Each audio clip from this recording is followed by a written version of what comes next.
வணக்கம், welcome to my channel. Bharat karma healing centre சார்பாக ஜோதிடர் நல்ல பிரம்மா பேசுகின்றேன். தற்பொழுது நாம் ஏப்ரல் மாதத்துக்குரிய கோச்சார பலன்களை காணவிருக்கின்றோம். பொதுவாக கோச்சார பலன்கள் என்று பார்க்கின்ற பொழுது அந்த மாதத்தில் கிரக மாற்றங்களாகப்பட்டது எவ்வாறு ஒவ்வொரு ராசிக்கும் ஏற்படுகிறது என்பதையும், அந்த மாதத்தில் எந்த நாட்கள் சிறப்பான விரத நாட்கள் என்பதை அறிந்து கொள்வதிலும், மேலும் எத்தகைய முயற்சிகள் எடுக்கலாம், இவையெல்லாம் எப்படி இருக்கும் இந்த ஏப்ரல் மாதத்தில் என்பதை அறிந்து கொள்வதன் மூலம் முழுமையாக இந்த மாதத்தை ஒவ்வொரு மனிதர்களும் பயன்படுத்தி கொள்ள முடியும். பொதுவாக ஒவ்வொரு மாதத்துக்கும் விரத நாட்களாகப்பட்டது மிக சிறப்பாக சில மாதங்கள் அமையும், மிக சாதாரணமாக சில மாதங்கள் அமையும். இந்த ஏப்ரல் மாதத்தை பொறுத்தவரை கிரக மாற்றங்கள் மிக அதிகமாக இருக்கின்றது. மிக சிறப்பு வாய்ந்த மாதமாகவே இந்த ஏப்ரல் மாதம் இருக்கிறது. ஏனென்றில் ஏகாதசியில் ஆரம்பித்து ஏகாதசியில் முடிகின்றது. ஏகாதசி விஷ்ணு பகவானுக்கு உகந்த தினமாகும். எனவே விஷ்ணு பகவானுடைய திதியிலே ஆரம்பிக்கின்ற மாதம் அவருடைய திதியில் முடிவதனால் மிக சிறப்பு வாய்ந்த மாற்றங்கள், ஏற்றங்கள், வெற்றிகள் எல்லாம் கிடைக்கக்கூடிய ஒரு மாதமாக இருக்கிறது. எனவே நாம் இந்த மாதத்தை பொறுத்தவரை முதலில் கிரக மாற்றங்கள் எவ்வாறு இருக்கிறது, அதன் பிறகு உங்களுடைய ராசிக்குரிய பலன்களை காணவிருக்கின்றோம். இறுதியாக சந்திராசிரம நாட்கள், விரத நாட்கள் எவை, உங்களுடைய நட்சத்திரத்தின் அடிப்படையிலே எந்த சித்தர்களை வழிபட்டால் மிக ஏற்றங்கள் பெற முடியும் என்பதையும் தெரிவிக்க இருக்கின்றேன். எனவே இந்த பதிவாகப்பட்டதை முழுவதுமாக பார்க்கின்ற பட்சத்தில் அனைத்து பலன்களையும் நீங்கள் அறிந்து கொள்ள முடியும். மேலும் உங்களுடைய குடும்பத்தில் உள்ள உறுப்பினர்களுடைய ராசிக்குரிய பலன்களையும், உங்களுடைய மனைவி, கணவன், குழந்தைகள் அவர்களுடைய ராசிக்குரிய பலன்களையும் அறிந்து கொள்கின்ற பட்சத்தில் அவர்களுக்கான இறை வழிபாடு முறைகள், பரிகாரங்கள் தெரிந்து கொள்ள முடியும். இந்த மாதத்தில் எவருக்கெல்லாம் சிறப்பான ஒரு வெற்றிகள் கொடுக்கக்கூடிய நாட்கள் இருக்கிறது. ஏனென்றால் உங்களுடைய ராசி தான் அனைத்து பேருக்கும் இருக்குமோ என்றால் நிச்சயமாக இல்லை. அவரவருக்கு வேறு ஒரு ராசி வரலாம், இல்லை அது ஒரே ராசியும் இருக்கலாம். உங்களுக்கு இறை வழிபாடு வேறு மதியமாக இருக்கும், அவர்களுக்கு இறை வழிபாடு வேறு விதமாக இருக்கும். ஆகையால் இந்த பதிவாகப்பட்டதை முழுவதுமாக நீங்கள் பார்க்கும் பட்சத்தில் அனைத்தும் கேட்டுக்கொண்டு, மேலும் உங்களுடைய குடும்ப உறுப்பினர்கள், உங்களுக்கு நெருங்கிய நண்பர்கள், உற்றார் உறவினர்களுடைய பலன்களையும் தெரிந்து கொண்டு, தேவைப்பட்டால் அவர்களுக்கு இந்த வீடியோவை பகிர்வு செய்கின்றபடி கேட்டுக்கொண்டு, இனி நாம் எவ்வாறு இந்த ஏப்ரல் மாத பலன்கள் இருக்கும் என்பதை காணலாம்.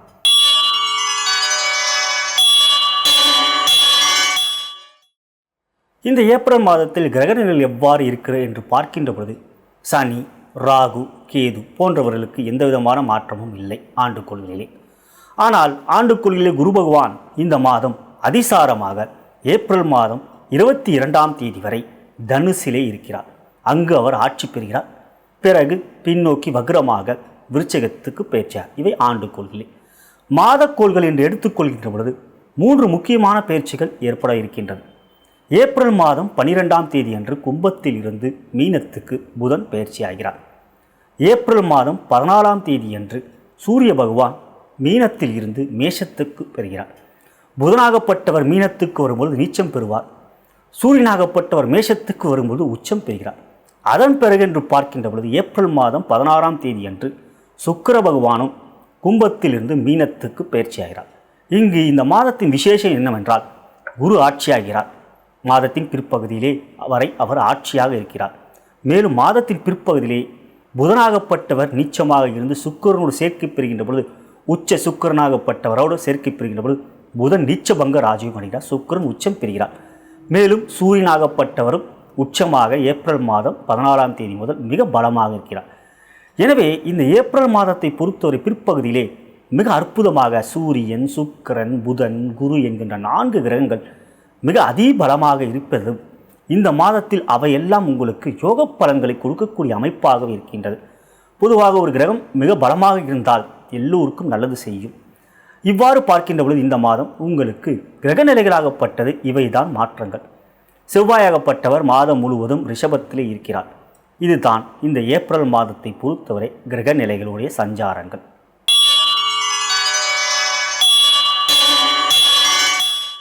தற்பொழுது நாம் கன்னி ராசி அன்பர்களுக்கான ஏப்ரல் மாத கோச்சார பலன்களை காணவிருக்கின்றோம்.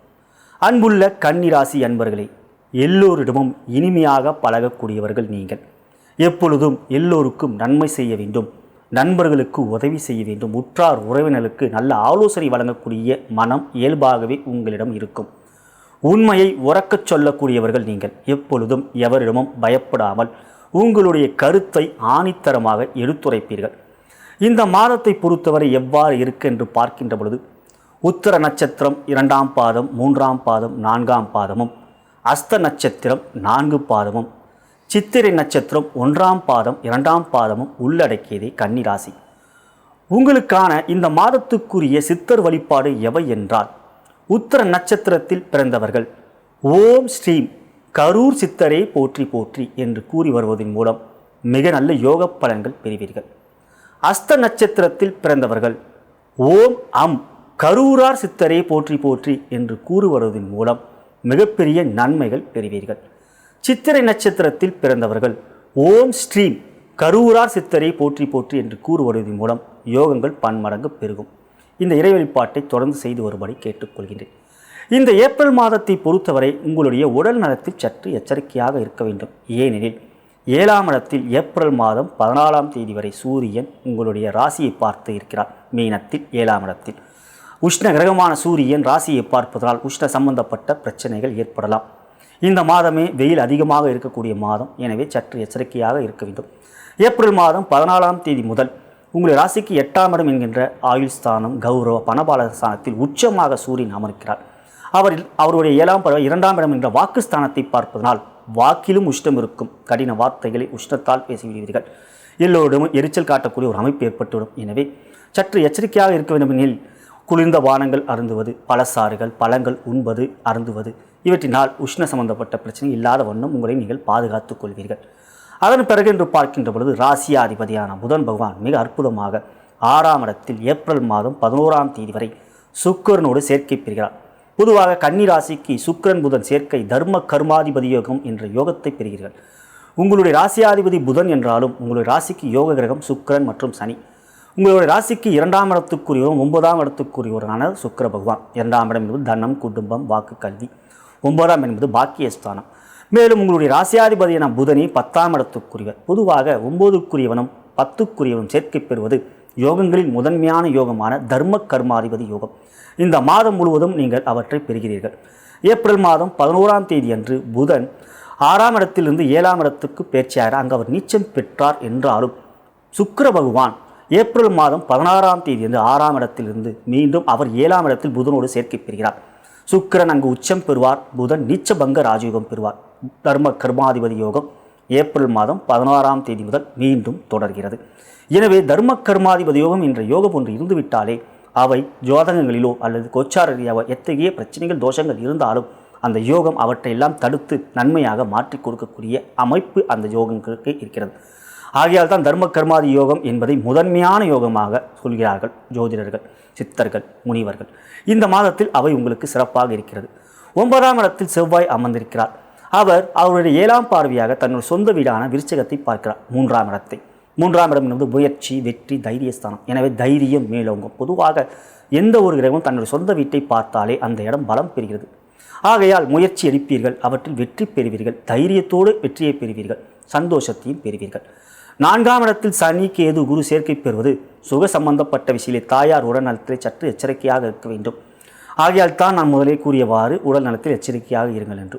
சுகஸ்தானத்தில் சனி, கேது, குரு இருக்கிறார் என்றாலும் குரு ஆட்சியாக அந்த இடத்தில் இருப்பதனால் பெரிய வகையில் பாதிப்புகள் இருக்காது. கணவன் மனைவி உருவாகப்பட்டது மகிழ்ச்சியும் சுபிட்சமும் குடும்பத்தில் எல்லா விதமான ஏற்றத்தையும் பெறக்கூடிய அமைப்பாக இருக்கின்றது. புத்திர வகையிலே உங்களுக்கு நன்மைகள் கிடைக்கக்கூடிய ஒரு மாதமாகவே இருக்கின்றது. கொடுக்கல் வாங்கல் சிறப்பாகவே இருக்கும். ஏனெனில் 10இல் ராகு அமர்ந்திருக்கிறார். 10இல் பாம்பு இருந்தால் பரலோகத்தை ஆழ்வான் என்கின்ற ஜோதிட பழமொழிக்கு ஏற்ப அவரால் உங்களுக்கு தொழில் ரீதியாக, வியாபாரம், உத்தியோக ரீதியாக மேன்மைத்தான் நீங்கள் பெறுவீர்கள். குருவுடைய பார்வையும் அவர் பெறுவதனால் கொடுக்கல் வாங்கல் சிறப்பாக இருக்கும். பங்கு தொழில் செய்பவர்களுக்கும் மேன்மை கிடைக்கக்கூடிய மாதமாகவே இருக்கின்றது. பெண்கள் என்று எடுத்துக்கொள்கின்ற பொழுது உங்களுடைய 2ஆம் இடத்தை, குடும்பஸ்தானத்தை சூரிய பகவான் ஏப்ரல் மாதம் 14ஆம் தேதி முதல் பார்வை செய்வது குடும்பத்தில் சற்று விட்டு கொடுத்து செல்வது நல்லது. கவனமாக வார்த்தைகள் கையாள்கின்ற பட்சத்தில் கணவன் மனைவியிடம் எந்த விதமான பிரச்சனைகள் இருக்காது. வார்த்தைகளில் உஷ்ணம் வேண்டாம். குளிர்ச்சியாக, மகிழ்ச்சியாக இருக்கக்கூடிய மனோநிலை நீங்கள் பெற்றுவார்கள். திருமணமாகாத பெண்களுக்கு என்று எடுத்துக்கொள்கின்ற பொழுது கலத்தர காரகன் அழைக்கப்படுகின்ற சுக்கிரன் ஏப்ரல் மாதம் 16ஆம் தேதி முதல் 7ஆம் இடத்தில் உச்சம் பெறுவது, புதனோடு சேர்க்கை பெறுவது உங்களுக்கு திருமணத்துக்கான சுபகாரியம் கைகூடிய அமைப்பிற்கு அதற்கான முயற்சிகள் நீங்கள் தாராளமாக எடுக்கலாம். கலைத்துறை, அரசியலில் இருப்பவர்கள் சற்று எச்சரிக்கையாக இருக்க வேண்டும். புதிய முயற்சிகள் இருக்கின்ற பொழுது கவனமாக நீங்கள் செயல்பட வேண்டும். திட்டமிட்டு செயல்பட்டீர்கள் என்றால் இந்த மாதம் நன்மைகள் கிடைக்கக்கூடிய மாதம் இருக்கும். தசாபுத்தி அந்தரங்கள் சிறப்பாக இருந்தால் பெரிய அளவிலே பாதிப்புகள் இருக்காது. மாணவ கண்மணிகள் என்று எடுத்துக்கொள்கின்ற பொழுது புதன் பகவான் இந்த மாதம் சாதகமாக இருப்பது கல்வியிலே மேன்மைகள் கிடைக்கக்கூடிய ஒரு மாதமாகவே இந்த மாதம் இருக்கின்றது. பொதுவாக பார்க்கின்ற பொழுது இந்த மாதம் புதன் சுக்கிரன் சேர்க்கை இருப்பதனால் எவற்றிலும் நீங்கள் கவலைப்பட வேண்டியதில்லை. நன்மைகளே கிடைக்கக்கூடிய ஒரு மாதமாகவே இந்த மாதம் உங்களுக்கு இருக்கும்.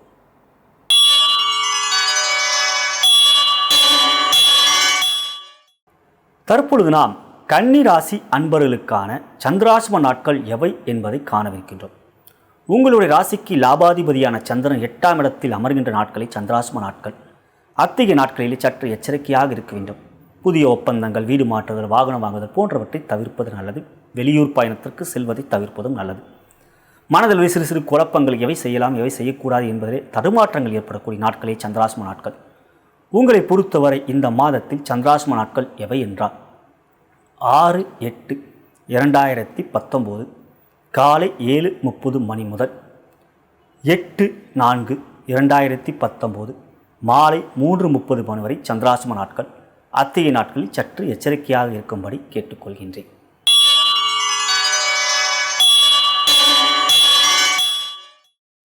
இந்த மாதத்தை பொறுத்தவரை இறை வழிபாடு தினம் என்று பார்க்கின்ற பொழுது முதலாவதாக ஏப்ரல் மாதம் 4ஆம் தேதி அமாவாசை.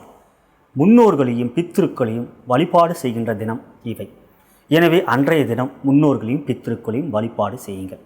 அதன் பிறகு ஏப்ரல் மாதம் 5ஆம் தேதி அதிதி திதி வருகின்றது. பித்ருக்களுக்குரிய தினமாகவே இந்த திதி வருகின்றது. எனவே அன்று பித்ருக்களை நினைத்து சிறிது நேரம் அவர்களை மனதிலே தியானித்து விட்டால் என்றுமே அவர்கள் உங்களுக்கு ஒரு கேடயமாகவும் கவசமாகவும் இருந்து எத்தகைய பிரச்சனைகள் வந்தாலும் உங்களை தற்காத்து கொள்கின்ற வகையாக அவர்களுடைய ஆசி உங்களுக்கு இருக்கும். அதன் பிறகு என்று பார்க்கின்ற பொழுது ஏப்ரல் மாதம் 19ஆம் தேதி சித்ரா பௌர்ணமி. சித்திரை மாதத்தில் வருகின்ற பௌர்ணமி மிக விசேஷம். சித்திரை நட்சத்திரத்தில் சந்திரன் பயணிக்கின்ற நாள் தான் சித்ரா பௌர்ணமி. அவ்வாறு பார்க்கின்ற பொழுது சித்திரை நட்சத்திரம் செவ்வாயுடைய நட்சத்திரம். சூரியன், சந்திரன் இவர்களுடைய பார்வைகள் ஒருவருக்கு ஒருவர் பார்த்து கொள்கின்ற பட்சத்தில் செவ்வாயுடைய நட்சத்திரத்தில் பயணம் செய்கின்ற சந்திரன் மிக சிறந்த யோக பலன்களையும் மனதிலே தைரியத்தையும் யோகத்தையும் கொடுப்பார். எனவே அன்றைய தினம் முடிந்தால் கிரிவலம் செல்வது அல்லது வீட்டில் இருந்தபடியே சந்திரனை தரிசனம் செய்வது நல்லது. இங்கு அடுத்தபடியாக பார்க்கின்ற பொழுது ஏப்ரல் மாதம் 22ஆம் தேதி சங்கடஹர சதுர்த்தி. சங்கடஹர சதுர்த்தி அன்று கணபதி வணங்குவதும், மேலும் இந்த மாதத்தில் இன்னொரு விசேஷம் என்றால் ஏப்ரல் மாதம் 9ஆம் தேதி சக்தி கணபதி விரதம் இருப்பதும் மிக சிறந்த யோகத்தை கொடுக்கும். கேது பகவானால் ஏற்படக்கூடிய மன சஞ்சலங்கள், குழப்பங்கள் இவையெல்லாம் விலகி உங்களுக்கு எல்லா விதத்திலும் நன்மைகள் கிடைக்கும். ஏப்ரல் மாதம் 27ஆம் தேதி திருவோண விரதம். பெருமாளுக்குரிய தினம். விஷ்ணுவை வழிபடுவதன் மூலம் மனதிலே மகிழ்ச்சியும் செல்வத்தை சேர்க்கக்கூடிய ஒரு யோகத்தையும் பெறக்கூடிய நாளாகவே இந்த திருவோண நாள் வருகின்றது. அன்றைய நாளிலே மாலையிலே சூரிய அஸ்தமனத்துக்கு பிறகு விஷ்ணு பகவானை வழிபட்டு வருமாறு கேட்டுக்கொள்கின்றேன். இவையே இந்த ஏப்ரல் மாதத்தை பொறுத்தவரை இறை வழிபாட்டுக்குரிய தினங்களில் முக்கியத்துவம் வாய்ந்த தினங்களாக இருக்கின்றது. மேலும் சஷ்டி விரதம், அஷ்டமி விரதம் இவையெல்லாம் இருக்கின்றது. இவையெல்லாம் இருந்தாலும் நீங்கள் புதனை பலப்படுத்துவதற்கும் மேலும் உங்களுக்கான வெற்றியை கொடுக்கக்கூடிய கணபதியோடைய வழிபாடு முறைகளையும் நான் கூறியிருக்கேன். அவைகளை நீங்கள் தொடர்ந்து செய்து வரும்படி கேட்டுக்கொள்கின்றேன். இதுவரை நாம் உங்கள் ராசிக்குரிய ஏப்ரல் மாதத்துக்குரிய கோச்சார பலன்களை கண்டோம். கோச்சாரம் என்பது 30-40% தான். ஆனால் அவரவருடைய பிறந்த நேரம், தேதி, மாதம், வருடம் மற்றும் பிறந்த இடத்தின் அடிப்படையில் வருகின்ற ஜனன ஜாதகம் லக்னம் என்பது வரும். லக்னம் என்பதை மையப்புள்ளி அச்சாணி. அதன் அடிப்படையிலே தான் எவரெல்லாம் யோககிரகங்கள், எவையெல்லாம் அவயோககிரகங்கள், யோக திசை நடக்கின்றதா என்பதை அறியப்படும். ராசி அடிப்படையில் தான் திசைகள் நிர்ணயிக்கப்படுகின்றது. ஆனால் லக்னத்தின் அடிப்படையில் தான் யோக கிரகங்கள் தீர்மானிக்கப்படுகின்றது. இன்றைய நாள் நமக்கெல்லாம் கோச்சாரம். ஆனால் இன்றைய தினத்தில் இந்த நேரத்தில் ஒரு குழந்தை பிறந்தால் அந்த குழந்தைக்கு ஜனன ஜாதகம். இவைத்தான் கோச்சாரத்திற்கும் ஜனன ஜாதகத்துக்கும் உள்ள வித்தியாசம். எனவே உங்களுடைய ஜனன ஜாதகத்தின் அடிப்படையில் தான் துல்லியமாக 100% உங்களுடைய எதிர்கால பலன்களை அறிந்து கொள்ள முடியும். இதை தகுந்த ஒரு ஜோதிடம் உங்களுடைய ஜனன ஜாதகத்தில் எவ்வாறு கிரகநிலைகள் இருக்கிறது, யோகமாக, உச்சமாக, ஆட்சியாக அல்லது பகையாக, நீச்சமாக இருக்கிறார்கள் என்பதை அறிந்து கொண்ட பிறகே உங்களுடைய பலாபலங்கள் தெரிவிக்க முடியும்.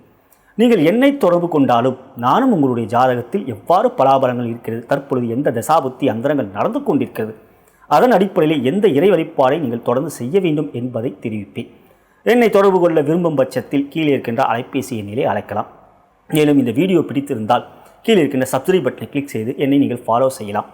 அதன் அருகில் இருக்கின்ற பெல் பட்டனை கிளிக் செய்வதன் மூலம் நான் ஏற்றும் புதிய வீடியோக்கள், ஜோதிட ரகசியங்கள், குபேர ரகசிய ஜோதிடம் அவையெல்லாம் உங்களுக்கு தெரியவரும். ஐஸ்வர்ய குபேர ரகசியம் இவையெல்லாம் உங்களுக்கு சிறு சிறு துருக்குகளாக இன்றைய நாள் எவ்வாறு செயல்பட வேண்டும், இன்றைய நாள் எவ்வாறு விசேஷமான நாள் என்பதையும் தெரிவிப்பேன். மேலும் உங்களுடைய நண்பர்கள், உற்றார், உறவினர்களுக்கு இந்த வீடியோவை ஷேர் செய்யும்படி தாழ்மையுடன் கேட்டுக்கொள்கின்றேன். நான் வணங்கும் குருமார்களும் சித்தர்மார்களும், நான் வணங்கும் பார்வதி தேவியும் சிவபெருமானும் உங்களுக்கு எல்லாவிதமான மேன்மையும் நன்மையும் வெற்றியும் சந்தோஷத்தையும் யோகத்தையும் தருவார்கள் என்று கூறி விடைபெறுகிறேன். நன்றி, வணக்கம்.